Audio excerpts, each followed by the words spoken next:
From Out of My Mind by Sharon M. Draper.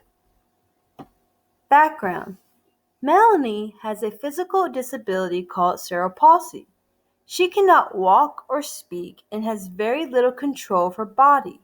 However, Melanie is one of the smartest students in her school. In this excerpt, Melanie describes some of her experiences. Once I started school, however, I discovered I had a much bigger problem than just falling out of my chair. I needed words. How was I supposed to learn anything if I couldn't talk? How was I supposed to answer questions or ask questions? I knew a lot of words, but I couldn't read a book. I had a million thoughts in my head, but I couldn't share them with anybody. On top of that, people didn't really expect the kids in H5 to learn much anyway. It was driving me crazy. I couldn't have been much more than 6 when Mrs. V figured out what I needed. One afternoon after school, after a snack of ice cream with caramel sauce, she flipped through the cable channels and stopped at a documentary about some guy named Stephen Hawking. Now, I'm interested in almost anything that has a wheelchair in it. Duh! I even like Jerry Lewis Telethon. Turns out Stephen Hawking has something called ALS and he can't walk or talk. And he's probably the smartest man in the world and everybody knows it. That is so cool. I bet he gets really frustrated sometimes. After the show went off, I got real quiet. He's like you, sort of, isn't he? Miss V asked. I pointed to yes on my board. Then I pointed to no. I don't follow you.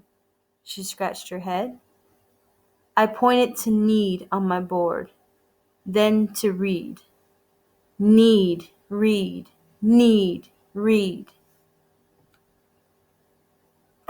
I know you can't read lots of words, Melody. I know you can read lots of words, Melody, Mrs. V said. I pointed again. More. I could feel tears coming. More, more, more. Melanie, if you had to choose, which would you rather be able to do? Walk or talk? Talk, I pointed to on my board. I hit the word again. Talk, talk, talk. I have so much to say. So, Mrs. V made it her new mission to give me language. She ripped all the words off of my communication board and started from scratch. She made the new words smaller so more could fit. Every single space on my talking board got filled with names and pictures of people in my life, questions I might need to ask, and a big variety of nouns and verbs and adjectives so I could actually compose something that looked like a sentence. I could ask, "Where's my book bag?" Or say, "Happy birthday, Mom," just by pointing with my thumb. I have magic thumbs, by the way. They work perfectly. The rest of my body is sort of like a coat with the buttons done up in the wrong holes. But my thumbs came out with no flaws, no glitches, just my thumbs. Go figure. Every time Mrs. V would add new words, I learned them quickly, used them in sentences, and was hungry for more. I wanted to read. So she made flashcards. Pink for nouns, blue for verbs, green for adjectives. Piles and piles of words I learned to read. Little words like fish and dish and swish. I like rhyming words. They're easy to remember. It's like buy one, get the rest free. Sale at the mall.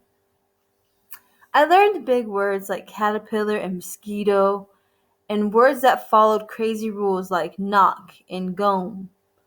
I learned all the days of the week, months of the year, all the planets, oceans, and continents. Every single day I learned new words. I sucked them in and gobbled them up like they were Mrs. V's cherry cake. And then she would stretch out the cards on the floor. Sorry, guys. Oh, no, go back. Okay. Stretch out the cards on the floor, position me on a big pillow so I could reach them, and I'd push the cards into sentences with my fist. It was like stringing the beads of a necklace together to make something really cool. I liked to make her laugh, so I'd put the words into wacky order sometimes.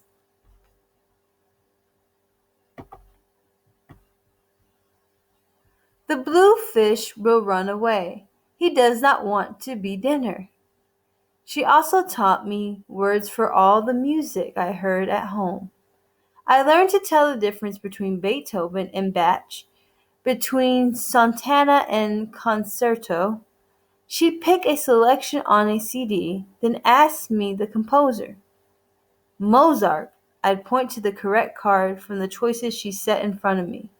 Then I'd point to the color blue on my board. Huh? She asked.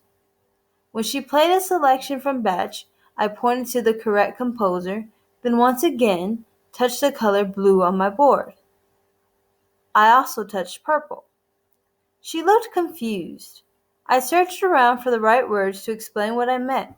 I wanted her to understand that music was colorful when I heard it. I finally realized that even Mrs. V couldn't figure out everything in my head. We kept going. Sometimes she played hip-hop music, sometimes oldies. Music and the colors it produced flowed around her as easily as her clothing. Mrs. V took me outside in all kinds of weather. One day she actually let me sit outside in the rain. It was steaming hot, and I was sticky and irritable. It must have been about 90 degrees outside. We were sitting on her porch, watching the storm clouds gather. She told me the names of all the clouds and made up stories about them. I knew that later she'd have the names of have the names of every kind of cloud on the word cards for me. Big old Nippus up there. He's black and powerful and can blow all the other clouds out of the sky. He wants to marry Mrs. Columbus Cloud. She's too soft and pretty to be bothered with such a scary guy. So he gets mad and makes storms, she told me. Finally, old Nimbus got his way, and the rain came down around me and Mrs. V. It rained so hard, I couldn't see past the porch. The wind blew, and the wet coldness of the rain washed over us. It felt so good. A small leak on Mrs. V's porch let a few drops of rain fall on my head. I laughed out loud. Mrs. V gave me a funny look, then hopped up. "You want to feel it all?" she asked. I nodded my head. Yes, yes, yes. She rolled me down the ramp Dad had built, both of us getting wetter every second. She stopped when we got to the grass, and we let the rain drench us. My hair, my clothes, my eyes and arms and hands. Wet, wet, wet. It was awesome. The rain was warm, almost like bath water. I laughed and laughed. Eventually, Mrs. V rolled me back up the ramp and into the house, where she dried me off, changed my clothes, and gave me a cup of chocolate milk. She dried off my chair, and by the time Dad came to pick me up, the rain had stopped and everything was dry once more. I dreamed of chocolate clouds all night.